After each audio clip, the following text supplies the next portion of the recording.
এই যে আমরা দুনিয়াতে সফল মনে করি, সাকসেস মনে করি, ওয়াও বলি, মাশাল্লাহ বলি, খুশি হয়ে যাই, এগুলো সবগুলাই মেকি। এখানকার হাসি হাসি না, এখানকার কান্নাও কান্না না।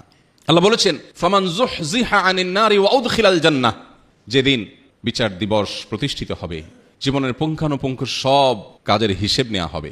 আল্লাহর পক্ষ থেকে যেদিন ঘোষণা কেউ শুনতে পাবে, যাও তুমি মুক্ত, তুমি নাজাত পেয়েছ, এই না তোমার জান্নাতের প্রবেশের কার্ড, এই সংবাদ যেদিন কেউ শুনতে পাবে, আল্লাহ বলছেন ফাকাদ ফাজ, এই ব্যক্তি সফল হয়ে গেল, চূড়ান্ত।